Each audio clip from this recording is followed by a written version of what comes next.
Hey everybody, how you doing today? I'm going to be sharpening this knife, but before I do that, I'm going to need to put a sharpening notch into this. It's been a thing with me and Spyderco knives where I go to sharpen them, and right around here at the base of the blade, I end up digging in a little bit. That's basically the way they plunge grind their knives. It leaves a little bit of a thicker edge back here than the rest of the cutting edge, so your stone sort of sits on an angle. The remedy for that I found has been putting a little bit of a notch down here. I've done it on a couple of my other Spydercos already. You see the Paramilitary 2 here just has a notch right there, and that lets me get this edge all the way back to here without any inconsistencies. I also had to do it on my Delica here. Doesn't affect the cutting, doesn't affect the overall look of the knife. Most people wouldn't even tell it was there if you just took a look at this. But in terms of actual sharpening, it means it's a hell of a lot easier to get the job done. Basically what I do to accomplish this is use the Spyderco Sharpmaker triangle stones here, and I usually use the gray ones. And what you want to do is set your knife flat on a table, and just starting off, you're going to want to do very light strokes, resting sort of against the base of this ricasso or finger choil here. And like I said, with very light strokes, keeping the stone parallel, just go back and forth. You don't want to apply too much pressure because you'll slip up the knife and dull your entire edge. So just with light strokes, go back and forth. And once you start a little bit of a groove, that's when you'll be able to put a lot more pressure and actually start cutting in that notch. I'm not going to bore you with this. This video is going to be a disassembly video of this knife, but after I'm done this process, there's going to be a lot of grit in the pivot, so that's why I'm going to be disassembling it.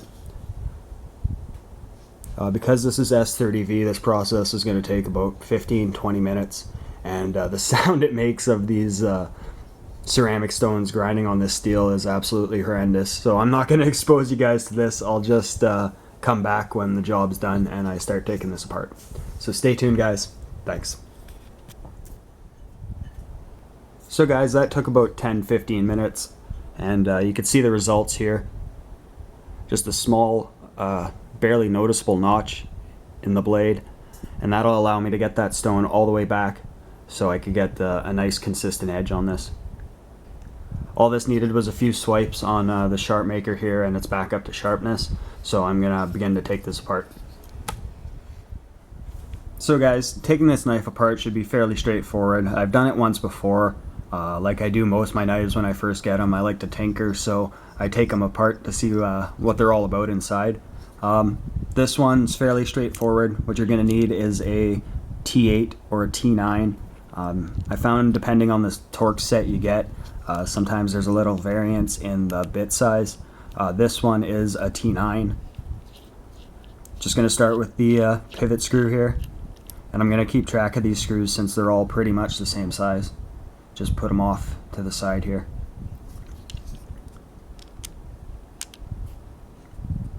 The first time I took this knife apart, I was surprised at the simplicity of it, and the overall care that's been taken on certain parts.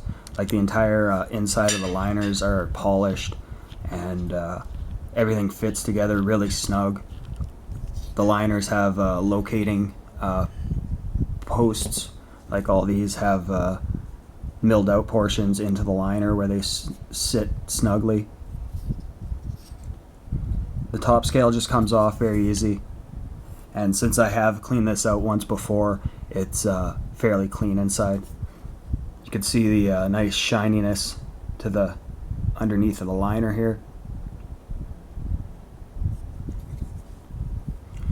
Getting this off is a little bit tougher just because of those tight tolerances. I found the best way to do it is to release the liner lock and put the blade at halfway down, and just use that as a sort of fulcrum to get that top scale off.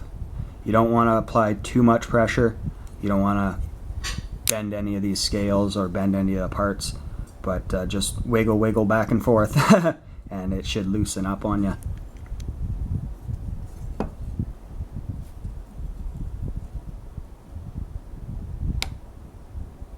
Heard a little click there and it's loosened up.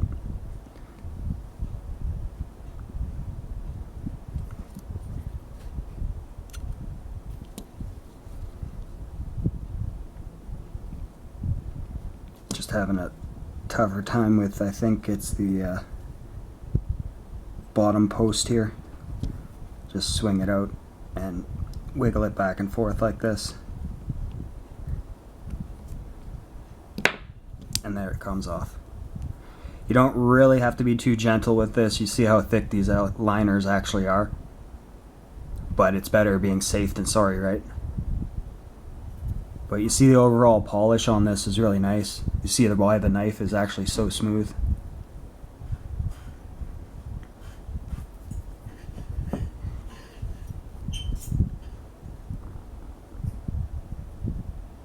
So you see the washers.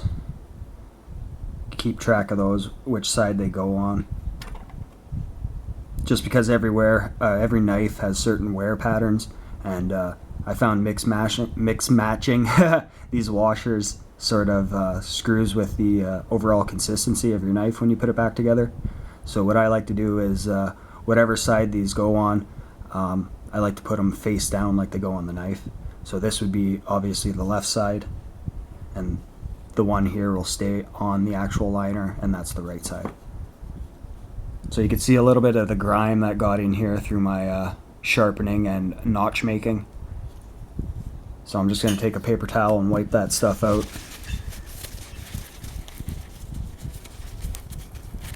When I first took this knife apart, when I first got it, I was really impressed by the overall machining on the inside. Really no other Spyderco from any other manufacturing place has this sort of polish to their liners. And you've seen how sort of tough it was to get that top liner off. That means the tolerances on this are really on. So just going to give this washer a little bit of a wipe down. You want to be careful with these washers. They are brass. These ones are thicker, but some of the thinner ones you could bend pretty easily.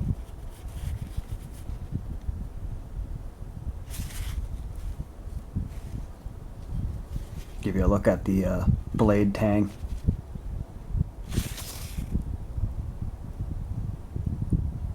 See, really nice machining overall. Give that a wipe down. And for oil, when I put this back together, all I've really used is just your regular old 3-in-1. Don't use a lot, and it seems to work really well. If you use a lot, since it's a little bit thicker, it tends to slow down the knife, just in maybe tighter tolerance knives. So now this is clean, so I'm going to put it back together. So guys, putting this knife back together is pretty straightforward too. You don't really need to take off these pillars or this stop pin here to actually clean the knife, which I like, and putting it together makes it that much simpler. So in reverse now, you want to put your blade on. First, I guess I want to oil this. For that, I usually use paper towel, but recently haven't been liking it because it leaves a lot of debris left behind in the pivot. So I actually use my finger just with a little dab of oil on it and put it where it needs to be. I don't like putting a lot of oil in, I don't know how to say this, maybe more expensive knives or knives with tighter tolerances. It seems to gum them up a little bit more. The oil being maybe a little bit thicker that I use tends to fill in the spaces so the action isn't as smooth. So now that I got oil on that side, I'm not going to oil the washer here or the other side of the washer. I'm just going to put the blade on, depress this liner, and sort of hold it down a little bit. I'm going to take this washer and put it on top.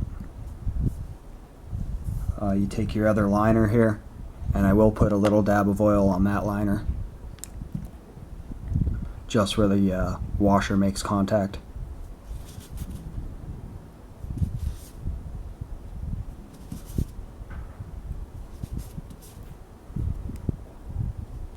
The idea behind using my finger is I just took this apart to clean it, so I don't really want to put it together with anything left in the pivot.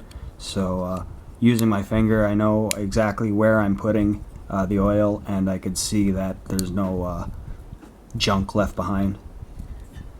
So that scale just slips on easier than it came off. You want to put your top scale on now. Put your pivot in.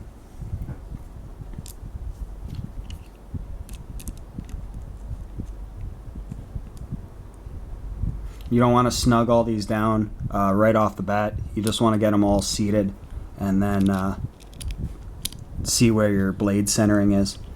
This knife, I already know, doesn't really matter how you put it back together. Your blade centering is always going to be perfect. Another testament to their sort of machining.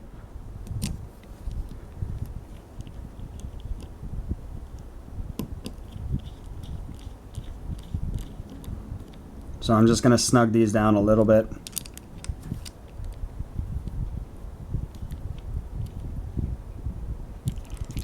Ending with the pivot.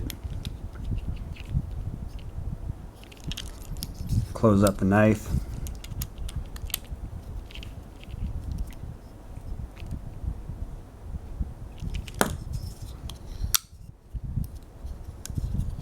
Open it and close it a few times, get that oil moved around.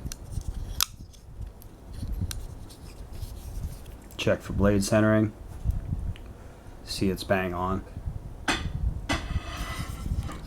So that's how you'd take apart the Spyderco Sage 1. Fairly simple process, and it's just as smooth, if not smoother, than when I took it apart. So thanks for watching this, guys, and stay tuned for more. Thanks.